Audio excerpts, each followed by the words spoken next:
Hello friends, welcome back to dream success academy. आप सभी का स्वागत है आज के सेशन में। दोस्तों, बिहार एसएससी इंटर लेवल के प्रैक्टिस सेट की कड़ी को आगे बढ़ाते हुए आज हम लोग जो है खान सर के द्वारा निकाला गया आरबीडी पब्लिकेशन के देखिए सेट नंबर 12 को कवर करेंगे। इससे पहले हम लोग ने 1 से लेकर 11 तक के इस सेट को कवर किया। यदि आप लोगों ने उसे नहीं देखा हो तो आप प्लेलिस्ट से जाकर सारे वीडियो को देख सकते हैं, ठीक है। और इसके पीडीएफ के लिए आप टेलीग्राम चैनल को ज्वाइन कर लीजिए, जहाँ से आपको इसका पीडीएफ प्राप्त हो जाएगा। और किसी भी अपडेट के लिए आपको जो है टेलीग्राम पर अपडेट कर दिया जाता है, ये ठीक है। करंट अफेयर्स अपडेट कराया जाता है और डेली क्विज भी वहाँ पे कराया जाता है, इसलिए आप टेलीग्राम से जरूर जुड़ें। और चैनल पर यदि पहली बार चैनल को सब्सक्राइब करके बेल आइकन को प्रेस कर लीजिए, ताकि आपको बीएसएससी एग्जाम से रिलेटेड जो है जितने भी इन्फॉर्मेशन है उसको पता चल पाए और एक आप सटीक रणनीति के तहत अच्छे प्रैक्टिस सेट कर पाए। तो चलिए स्टार्ट करते हैं आज के। डैश साम्राज्य पहला अखिल भारतीय साम्राज्य था जिसके शासन क्षेत्र में अधिकांश वर्तमान जो भारतीय उपमहाद्वीप है वो आ जाते थे। यानी वैसा कौन सा साम्राज्य था जिसके अंतर्गत ये सारे भारतीय उपमहाद्वीप आ जाते थे? तो ये आपको जो मौर्य साम्राज्य था, ठीक है। देखिए, मौर्य साम्राज्य का स्थापना सन 300 जो है 22 ईसा पूर्व में चंद्रगुप्त मौर्य के द्वारा किया गया था, ठीक है। किंतु इसका अधिकतम जो विस्तार हुआ वो सम्राट अशोक के समय में हुआ था, ठीक है। उस समय जो उपमहाद्वीप था यह मौर्य शासन के अंतर्गत आ जाता था। तो ऑप्शन नंबर आपका सी बिल्कुल सही आंसर। नेक्स्ट क्वेश्चन देखिए, सांची को निम्नलिखित में से किस वर्ष यूनेस्को की विश्व धरोहर स्थल घोषित किया गया था? इसे जो है ऑप्शन आपको 1989 ईस्वी में किया गया था। देखिए, सांची किस लिए प्रसिद्ध है? क्योंकि यहाँ पे एक बौद्ध स्तूप है, ठीक है। और यह बौद्ध स्तूप के लिए प्रसिद्ध है। यह बौद्ध स्तूप जो यह बेतवा नदी के तट पर स्थित है और यह मध्य प्रदेश में स्थित है। नेक्स्ट क्वेश्चन देखिएगा, बेकिंग के संबंध में सीटीएस डैश के लिए संक्षिप्त रूप क्या है? यानी आपको यहाँ पे जो सीटीएस का फुल फॉर्म बताना है, तो देखिए इसका होता है check truncation system. Option number B हो जाएगा। राष्ट्रीय खेल विश्वविद्यालय इम्फाल एक केंद्रीय विश्वविद्यालय है जिसकी स्थापना कब हुआ था? ठीक है, राष्ट्रीय खेल विश्वविद्यालय की जो स्थापना है यह मणिपुर राजधानी इम्फाल में किया गया है, ठीक है। तो इसकी स्थापना कब किया गया? तो इसकी स्थापना सन 2018 ईस्वी में किया गया, ठीक है। चलिए अगला क्वेश्चन देखिएगा। क्वेश्चन नंबर आपका 5 है कि मृदा प्रबंधन और फसल चक्र, खरपतवार और कीट नियंत्रण और फसलों की वृद्धि और खाद्य उत्पादन में महत्वपूर्ण भूमिका निभाने वाले जलवायु के अध्ययन से संबंधित विज्ञान को क्या कहा जाता है? तो ऐसे विज्ञान को जो है आपको कृषि विज्ञान के नाम से जाना जाता है, ठीक है। नेक्स्ट क्वेश्चन देखिए, क्वेश्चन नंबर 6 एक अपघटित पारिस्थितिकी तंत्र और पारिस्थितिकी स्थिरता के संरक्षण और पुनर्जन्म के माध्यम से एक क्षेत्र के विकास की प्रक्रिया को क्या कहा जाता है? तो इसका पारिस्थितिकी विकास कहा जाता है, ठीक है।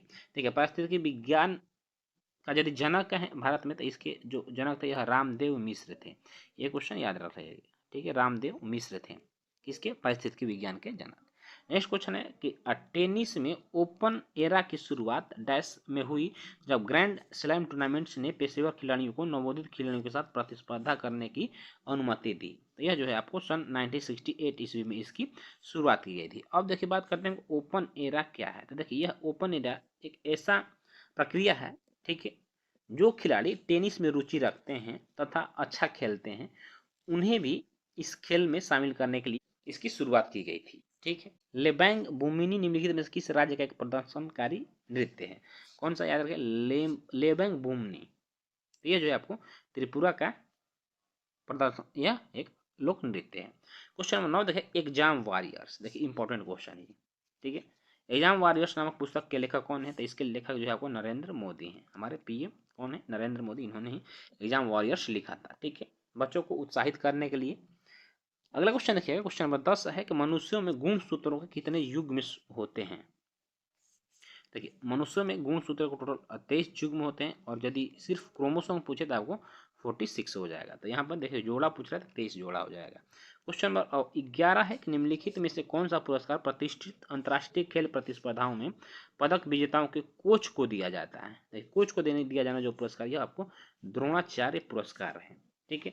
अगला क्वेश्चन है, क्वेश्चन कर लीजिए कि हिंदू विधवा पुनर्विवाह अधिनियम निम्नलिखित में से किस वर्ष लागू किया गया था? तो यह 1856 ईस्वी में लागू किया गया था। किसने किया था?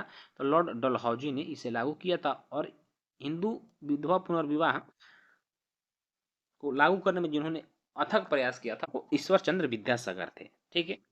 और यदि हम राजस्थान की बात करें तो हरविलास शारदा थे। नेक्स्ट क्वेश्चन है आपका कि विलियम जोन्स कप, देखिए विलियम जोन्स कप निम्नलिखित किस खेल से संबंधित है? तो ये आपको जो है बास्केटबॉल से संबंधित है। विलियम जोन्स कप याद रखिएगा। क्वेश्चन नंबर 14 है कि 2011 की जनगणना के अनुसार निम्नलिखित में से किस राज्य का लिंगानुपात जो है 900 से कम है, यानी 900 से भी कम है, तो याद रखिए हरियाणा का है। ठीक है, हरियाणा का लिंगानुपात 900 से भी कम है। अगला क्वेश्चन है कि प्राचीन भारतीय में लोग इस बात पर विश्वास करते थे कि जब ब्राह्मणों के सहयोग से अनुष्ठान किया जाता है तो बलिदानी व्यक्ति का अगले जन्म में एक क्षत्रिय के रूप में पुनर्जन्म होता है, चाहे वह जन्म से क्षत्रिय न हो। ऐसे लोगों का मानना था कि हिरण्य गर्भ नामक यदि अनुष्ठान किया जाए, यानी पूजा पाठ किया जाए, तो जो भी व्यक्ति ठीक है जन्म लेगा वो क्षत्रिय में जन्म लेगा। ठीक है, 16 है कि पृथ्वी की सतह के नीचे सबसे नजदीकी खनिज केवल डैश प्रक्रिया द्वारा खोदकर निकाले जा सकते हैं। पृथ्वी के सतह के नीचे जो सबसे नजदीकी खनिज है उसको किस प्रक्रिया के द्वारा निकाला जा सकता है? तो उसको उत्खनन के माध्यम से निकाला जा सकता है। अगला क्वेश्चन है कि जीव जंतुओं की संरचना डैश स्वरूप और पारिस्थितिकी वितरण के वैज्ञानिक अध्ययन को क्या कहा जाता है? इसे जो है आपको जंतु विज्ञान के नाम से जाना जाता है। क्वेश्चन नंबर 18, उत्तर प्रदेश के बाद किस राज्य में लोकसभा की सीटों की संख्या सबसे अधिक है? देखिए उत्तर प्रदेश में लोकसभा की सीटें जो सीटों की संख्या वो 80 है। इसके बाद आपको महाराष्ट्र में है, फिर आपको बिहार में है। ठीक है, नेक्स्ट क्वेश्चन देखिएगा कि 1918 में खेड़ा में आई बाढ़ के बाद इनमें से किसने अंग्रेजों के खिलाफ नो टैक्स कैंपेन का नेतृत्व किया था? देखिए 1918 इसमें क्या हुआ, बाढ़ आ गई। नो टैक्स कैंपेन का जो है नेतृत्व ये आपको सरदार वल्लभ भाई पटेल ने किया था। 19 के ऑप्शन नंबर क्या हो जाएगा आपका? सी हो जाएगा। क्वेश्चन नंबर 20 देखिए महिला उद्यमिता दिवस प्रतिवर्ष कब मनाया जाता है? देखिए महिलाओं को उद्यम के क्षेत्र में बढ़ावा देने के लिए प्रतिवर्ष महिला उद्यमिता दिवस मनाया जाता है, तो यह प्रतिवर्ष 19 नवंबर को मनाया जाता है। विश्व दर्शन दिवस प्रतिवर्ष नवंबर के तीसरे जो गुरुवार होता है उस दिन मनाया जाता है। ठीक है, क्वेश्चन नंबर आपका 22 है कि किस मंत्रालय संस्थान ने वित्तीय वर्ष 2019 और 20 के लिए स्थिर मूल्य पर और वर्तमान मूल्य पर दोनों पर राष्ट्रीय आय की अंतिम अनुमानित जारी किया है? तो यह कौन करता है? तो याद रखिएगा यह जो है आपको राष्ट्रीय सांख्यिकी कार्यालय यानी NSO करता है। ठीक है, क्वेश्चन नंबर 23 देखिएगा जड़त्व को इसके डैश के द्वारा मापा जाता है। जड़त्व किसके द्वारा मापा जाता है? ये जो द्रव्यमान के द्वारा मापा जाता है। ठीक है, भारतीय रिजर्व बैंक के अधिनियम 1934 की धारा डैश के अनुसार बैंक को सभी मूल्य वर्गों के बैंक नोट जारी करने का पूर्ण अधिकार प्राप्त है। इसमें क्या बताना था आपको? धारा बताना था कि 1934 की धारा किसके अंतर्गत? धारा 22 के अंतर्गत जो है सभी मूल्य वर्गों के बैंक नोट जारी करने का यह अधिकार प्राप्त है। अगला क्वेश्चन है आपका निम्नलिखित में से कौन 2020 और 21 हीरो इंडियन सुपर लीग का प्रतिभागी नहीं था?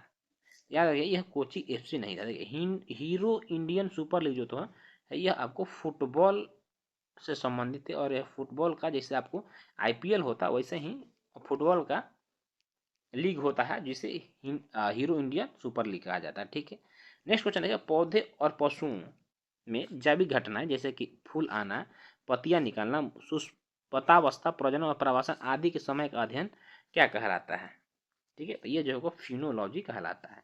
क्वेश्चन नंबर 27 है कि भारतीय दंड संहिता की धारा 354 से संबंधित, यानी धारा जो 354 है यह किससे संबंधित है? तो याद रखिए यह किसी स्त्री की लज्जा भंग करने के उद्देश्य से उस महिला पर हमला करने, उस पर आपराधिक बल का प्रयोग करने से संबंधित है। ऑप्शन नंबर क्या हो जाएगा? ए हो जाएगा। क्वेश्चन नंबर 28 है कि भारत के कितने राज्यों में द्विसदनीय विधानमंडल है, यानी कि वहाँ पे विधान परिषद है? क्या पूछ रहा है इनडायरेक्ट।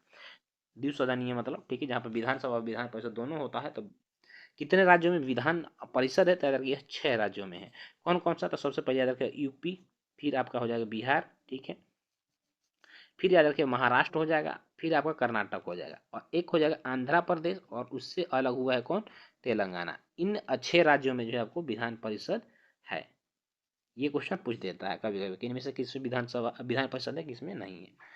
क्वेश्चन नंबर आपका 29 है स्वामी दयानंद सरस्वती द्वारा आर्य समाज की स्थापना किए जाने के समय भारत का वायसराय कौन था?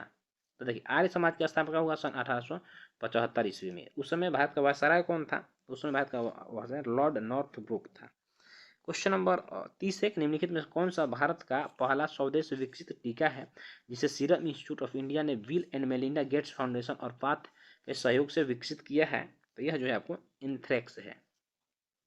क्वेश्चन नंबर 31 है कि निम्न में से कौन सा बांध स्वर्ण रेखा नदी में बनाया गया है। देखिए चांडिल बांध जो है ये स्वर्ण रेखा नदी में बनाया गया और यह चांडिल बांध कहाँ है याद रखिए, यह झारखंड राज्य में है। ठीक है, चलिए क्वेश्चन नंबर 32 है 19वीं शताब्दी के एक महान समाज सुधारक नारायण गुरु का जन्म किस राज्य में हुआ था। याद रखिए नारायण गुरु का जन्म वो केरल में हुआ था। ठीक, क्वेश्चन नंबर 33 देखिएगा कि उड़ीसा राज्य का धेन का एक लोकप्रिय क्या है। तो यह एक कोर्डोफोन वाद्य यंत्र है। ठीक है, ऑप्शन नंबर आपका डी सही आंसर होगा। तो दोस्तों क्वेश्चन नंबर 34 देखिएगा। क्वेश्चन नंबर 34 कह रहा है कि मौन मुस्कान की मार नामक पुस्तक के लेखक कौन है। मौन मुस्कान की मार के पुस्तक के जो लेखक हैं ये आपको आशुतोष राणा, यह एक क्या है, यह एक भारतीय फिल्म अभिनेता है। ठीक है, चलिए नेक्स्ट क्वेश्चन देखिएगा निम्नलिखित में से कौन भारत का एक गोला फेंक खिलाड़ी है। ये तेजिंदर पाल सिंह तूर है, इनका संबंध जो है आपको पंजाब से है और इन्होंने एशियाई जो गेम हुआ था इसमें गोल्ड मेडल जीता था। ठीक है, नेक्स्ट क्वेश्चन देखिएगा कि ब्रेन फिंगरप्रिंटिंग के बारे में इनमें से कौन सा कथन सही नहीं है। ठीक है, तो इसमें देखिए इसमें क्या होता है कि ब्रेन फिंगरप्रिंटिंग में जो हो जांच में अभियुक्त के साथ प्रश्नोत्तर जो है सत्र शामिल नहीं होता।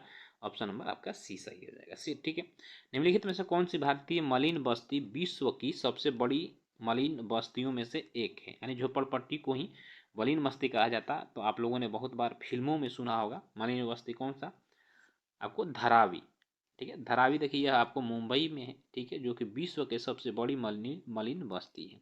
इसे बहुत सारी मूवी बन चुकी है, तो आप लोगों को जानकारी होगा इसके बारे में। नेक्स्ट क्वेश्चन है कृषि की उस शाखा को क्या कहा जाता है जो बागानी फसलों सामान्यतः फल सब्जियों और सजावटी पौधों से संबंधित है। ठीक है, तो उसको क्या कहा जाता है, इसको क्या जाता है आपको, इसको बागवानी कहा जाता है। ठीक है, और इंग्लिश में इसको हॉर्टिकल्चर कहा जाता है। ठीक है, नेक्स्ट क्वेश्चन देखिएगा बेगम नूरजहां का विवाह पूर्व नाम क्या था। यानी विवाह देखिए जब नूरजहां ने, ठीक है, जहांगीर के साथ निकाह किया तब जाकर इसका नाम पड़ा नूरजहां। इससे पूर्व इसका नाम था मेहरुन्निसा। ठीक है, नेक्स्ट क्वेश्चन है आर्थिक स्थितियों को प्रभावित करने के लिए सरकार व्यय और कर नीतियों का उपयोग करती है। ठीक है, राजकोषीय नीति आर्थिक स्थितियों को प्रभावित करने के लिए सरकारी व्यय और कर नीतियों का उपयोग है। राजकोषीय नीति ऑप्शन नंबर आपका बी बिल्कुल सही आंसर हो जाएगा। ठीक, अगला क्वेश्चन देखिएगा निम्न में से कौन सी कला शैली पुरुषों द्वारा प्रदर्शित की जाती है जिसमें उनका शरीर राम रस से सना रहता है और वे साधारणतः पीले रंग के परिधान पहनकर गाते हुए क्या करताल के साथ नृत्य करते हैं। तो यह आपको चैती लोक नृत्य हो जाएगा। ठीक है, चलिए अगला क्वेश्चन देखेंगे। क्वेश्चन नंबर 42 है कि S&P देखिए S&P जो है एक ग्लोबल रेटिंग एजेंसी है जो कि प्रत्येक देशों के जो है अर्थव्यवस्था पे अपनी रेटिंग देती है के अनुसार फाइनेंशियल ईयर 2024 के लिए भारत की अनुमानित जीडीपी दर क्या रखा है। तो इसने जो जीडीपी दर रखा वो 6% रखा है और इसको यह बरकरार रखा है। नेक्स्ट क्वेश्चन 2021 में तमिलनाडु के नए मुख्यमंत्री निम्न में से कौन बने थे। तो यह M.K. स्टालिन बने थे। इनका संबंध आपको DMK पार्टी से यानी, और यदि हम DMK का फुल फॉर्म बात करें तो द्रविड़ मुनेत्र कड़गम होता है। ठीक है, नेक्स्ट क्वेश्चन देखिएगा कि भारत और अमेरिका की वायुसेना 10 से 21 अप्रैल 2023 तक किस राज्य में कोप इंडिया अभ्यास करेगी। देखिए कोप इंडिया अभ्यास ये क्वेश्चन इंपॉर्टेंट हो सकता है। ठीक, करंट के भी आपसे ये जो अभ्यास किया गया यह पश्चिम बंगाल में किया गया। अगला क्वेश्चन है किस राज्य सरकार ने हाल ही में राज्य में शिक्षकों की भर्ती के लिए शिक्षा सेवा चयन आयोग देखिए शिक्षा सेवा चयन आयोग गठित करने का निर्णय लिया। तो यह उत्तर प्रदेश सरकार ने लिया है।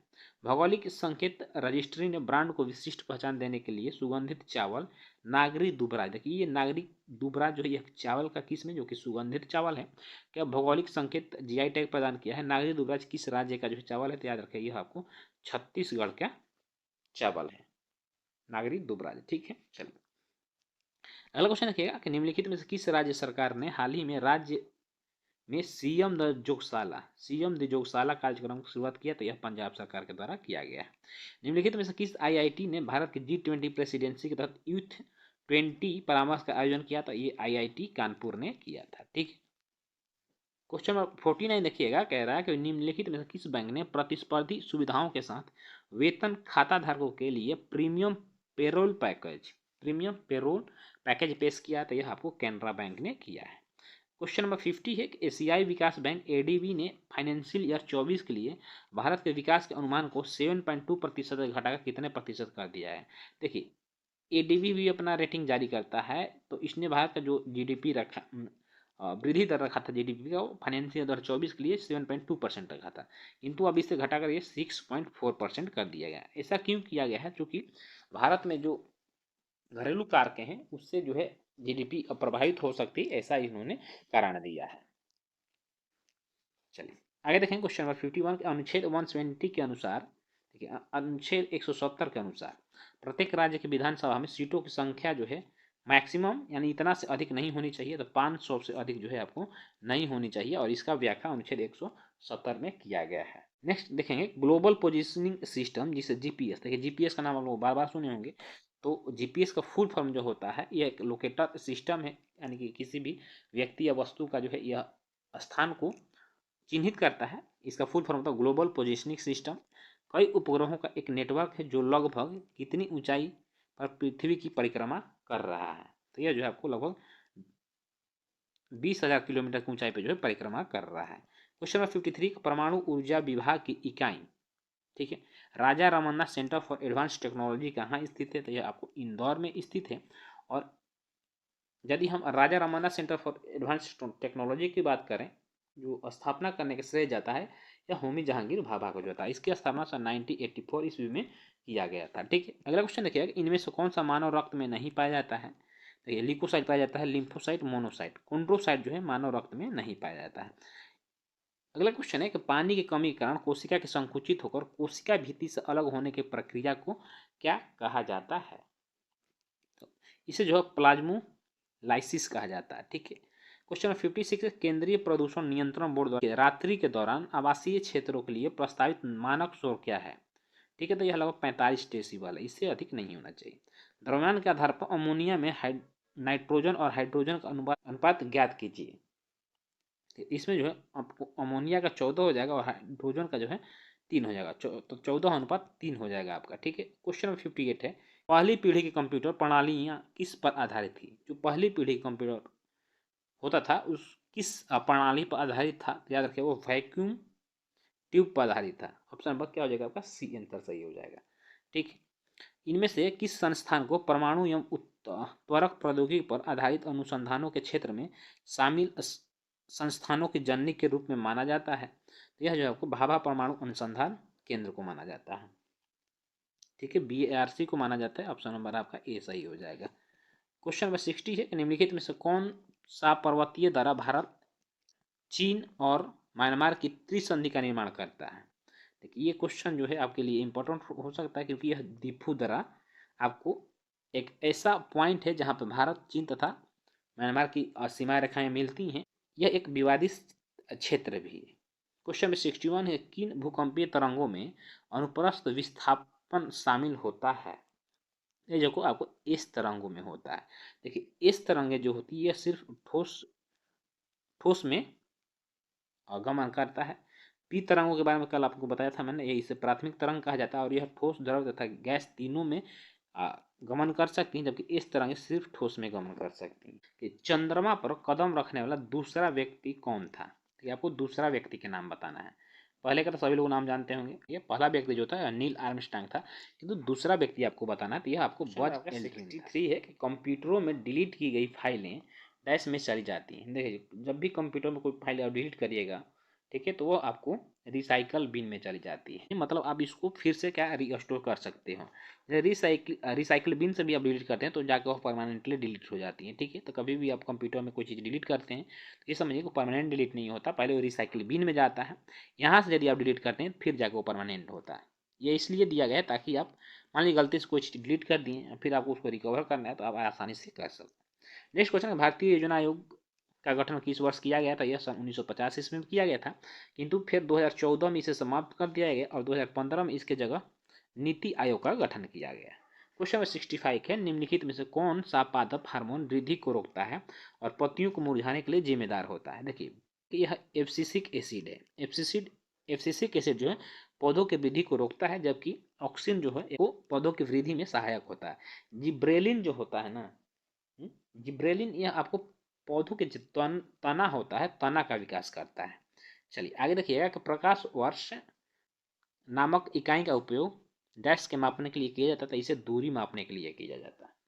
क्वेश्चन नंबर 67, निम्नलिखित में कौन सा पादप हार्मोन पौधे के तने के विकास में मदद करता है, जिसे आपको बताया मैंने, जिब्रेलिन जो है तने के विकास में मदद करता है। अगला क्वेश्चन है कि इनमें से किसे आधुनिक आनुवंशिकी के जनक, ठीक है, यानी फादर ऑफ मॉडर्न जेनेटिक्स के रूप में जाना जाता है, तो यह आपको ग्रेगर मेंडल है। अगला क्वेश्चन है स्थानीय प्रजातियों पौधों और जानवरों की वे प्रजातियां हैं जो दुनिया भर में, ठीक है, केवल एक विशेष क्षेत्र में पाई जाती हैं, उसे स्थानिक प्रजातियां कहा जाता है। देखिए क्वेश्चन नंबर 70 है कि मत्स्य वर्ग पूर्ण रूप से जलीय जंतु है, निम्नलिखित विकल्पों में से कौन सी उनकी एक विशेषता नहीं है। तो देखिए उनकी त्वचा सड़कों से ढकी होती है, तो विशेषता है। ये उष्ण रक्त वाले जीव होते हैं, ठीक है, नहीं ठीक है, ये उष्ण रक्त वाले नहीं, ये असमतापी जीव होते हैं, ठीक है। तो ऑप्शन नंबर आपका बी जो है यह सही नहीं है, यानी विशेषता नहीं है। हिंदू कुश पर्वत की सबसे ऊंची चोटी कौन सी है, तो देखिए इसकी ऊंची चोटी तिरिचमीर है। उद्यम अभिलाषा कार्यक्रम किस संस्थान द्वारा जारी किया गया है, तो याद रखिए यह जो सीडीबी के द्वारा जो है जारी किया गया है, लघु उद्योग बैंक के द्वारा। क्वेश्चन नंबर 23 है, निम्नलिखित में कौन सा युग में सुमेलित है। खजुराहो का मंदिर यह मध्य प्रदेश में, सुमेलित नहीं है। तिजारा मंदिर यह राजस्थान में सम्मिलित है। वेंकटेश मंदिर आंध्र प्रदेश में है, ये भी सम्मिलित नहीं है। तो लिंगराज मंदिर आपको उड़ीसा में है, ठीक है। तो इस तरह से आपका सुमेलित है क्या, तिजारा मंदिर राजस्थान, सही है। क्वेश्चन नंबर 74 का मानव जाति की आनुवांशिक मूल कहाँ मौजूद है, यह आपको अफ्रीका महादेश में मौजूद है। खुर वाले जानवरों के आमाशय का सबसे बड़ा हिस्सा कौन सा है, तो ये जो है आपको रुमेन है, ठीक है। अगला क्वेश्चन देखिए, क्वेश्चन नंबर 76 है कि भारत सरकार द्वारा शुरू किए गए कुसुम कार्यक्रम का उद्देश्य क्या है। तो इसका जो उद्देश्य है सौर ऊर्जा क्षमताओं का उपयोग करना तथा किसानों को वित्तीय सुरक्षा प्रदान करना, इस योजना का उद्देश्य है। क्वेश्चन नंबर 27 है कि निम्नलिखित में से किसे भारतीय संविधान में मौलिक अधिकार के रूप में सूचीबद्ध नहीं किया गया है। एक समानता का अधिकार, मौलिक अधिकार, स्वतंत्रता का अधिकार भी, सांस्कृतिक एवं शिक्षा का अधिकार है, संभाषण का अधिकार जो है आपको यह मौलिक अधिकार नहीं है। ऑप्शन नंबर डी बिल्कुल सही आंसर हो जाए। क्वेश्चन नंबर 28 है कि रामनाथ कोविंद भारत के कौन से में राष्ट्रपति थे, तो यह आपको 14वें राष्ट्रपति हैं, राष्ट्रपति थे, ठीक है। अब 15वें राष्ट्रपति कौन बनी है, द्रौपदी मुर्मू। क्वेश्चन नंबर 29 है एम के गांधी यानी महात्मा गांधी को, ठीक है, महात्मा की उपाधि किसने दिया था, तो यह रविंद्रनाथ टैगोर ने दिया था। इनका पूरा नाम मोहनदास करमचंद गांधी था, इनका जन्म पोरबंदर। क्वेश्चन नंबर 80 है ग्रीन रेल कॉरिडोर जो कि तमिलनाडु में शुरू किया गया के संबंध में इनमें से कौन सा कथन सही नहीं है। अस्सी की यदि हम बात करते हैं तो इसका उद्घाटन प्रधानमंत्री नरेंद्र मोदी द्वारा किया गया था, ये कथन जो है गलत हो जाएगा, ठीक है। इसका जो उद्घाटन किया गया था यह उस समय के रेल मंत्री थे सुरेश प्रभु, ठीक है। इसके द्वारा इस ग्रीन रेल कॉरिडोर का उद्घाटन किया गया था। बाकी ग्रीन रेल कॉरिडोर की लंबाई 114 किलोमीटर और यह भारत का पहला ग्रीन रेल कॉरिडोर है। ग्रीन रेल कॉरिडोर के तहत आने वाली रेलगाड़ियों बायो टॉयलेट से लैस है, ये तीनों जो है आपको सही है। 4 नंबर जो है यह गलत हो जाएगा, तो यहाँ पे कथन सही नहीं है, पूछ रहा ऑप्शन नंबर डी आंसर हो जाएगा। क्वेश्चन 81 है तो भारत के राष्ट्रीय ध्वज का डिजाइन किसने तैयार किया था, यह आपको विंकली वेंकैया ने किया था। याद रखिए यह सच्चे देशभक्त है तथा आपको बता दूं यह एक कृषि वैज्ञानिक भी थे, क्या, कृषि वैज्ञानिक, ठीक है। नेक्स्ट क्वेश्चन है 82 है कि निम्नलिखित में से कौन सा राष्ट्र द्वितीय विश्व युद्ध में मित्र राष्ट्रों के समूह का सदस्य था, तो यह आपको इसमें से यूएसए हो जाएगा, ठीक है। जबकि जापान, इटली और जर्मनी ये सब धुरी राष्ट्र के सदस्य थे। क्वेश्चन नंबर 83 है निम्नलिखित में से कौन सी योजना महिलाओं को ब्याज छूट युक्त ऋण प्रदान करने वाली माइक्रो फाइनेंस योजना है, ठीक है। देखिए ये जो है महिला समृद्धि योजना है। देखिए महिला समृद्धि योजना में क्या किया जाता है, यह पहले तो याद रखिए यह केंद्र सरकार के द्वारा प्रायोजित योजना है। इसके तहत जो ग्रामीण महिलाएं हैं और जो वयस्क हैं, ठीक है, वो अपने नज़दीकी जो डाकघर है वहाँ पे जाके साल में कम से कम, ठीक है, साल में कम से कम 300 रुपये जमा कर सकती हैं। मैक्सिमम वो जितना हो सके कर सकती है। इस पर सरकार क्या करता है कि साल में आपको 24% रिटर्न देता है ब्याज के रूप में, ठीक है। तो यह महिलाओं को सशक्त बनाने के लिए महिला समृद्धि योजना केंद्र सरकार के द्वारा प्रायोजित किया जाता है। नेक्स्ट क्वेश्चन है कि निम्नलिखित में कौन सी भारत की सबसे बड़ी प्राकृतिक मीठे पानी की झील है? तो याद रखिएगा मीठे पानी की झील यह वुलर झील है और यह कहाँ है? यह जम्मू एंड कश्मीर में है और इसमें जो है आपको झेलम नदी जो है झेलम नदी का पानी आकर गिरता है। क्वेश्चन 85 है कि इनमें से किससे 2018 में यूनिसेफ इंडिया का सर्वप्रथम यूथ एम्बेसडर नियुक्त किया गया था? तो यह आपको हिमा दास थी। यूनिसेफ का मुख्यालय कहाँ है? आप हमें कमेंट बॉक्स में बताइएगा। ठीक है, तो दोस्तों आज का सेशन जो है यहीं समाप्त होता है। बाकी आपको 86 से लेकर 150 के प्रश्नों के लिए मैं आपको पीडीएफ शेयर कर दूंगा, जहां से मैथ और रीजनिंग के क्वेश्चन को बना लीजिएगा। तो आज का सेशन आपको कैसा लगा कमेंट करके जरूर बताइएगा। और देखिए, आप लोग इस प्रैक्टिस सेट को कम से कम अपने ग्रुप में जरूर शेयर करें, जिससे कि अधिक से अधिक लोग इससे जुड़ पाएं और उनको भी इससे लाभ हो पाए। ठीक है, और अपना फीडबैक जरूर दें। तो दोस्तों, किसी भी तरह का क्वेरी के लिए आप हमारे टेलीग्राम चैनल से जुड़ के हमें मैसेज कर सकते हैं। ठीक है, या कमेंट कर सकते हैं, मैं उसका जवाब देने की भरपूर कोशिश करूंगा। फिर मिलेंगे इसके नेक्स्ट एपिसोड में, तब तक ले जय हिंद, वंदे।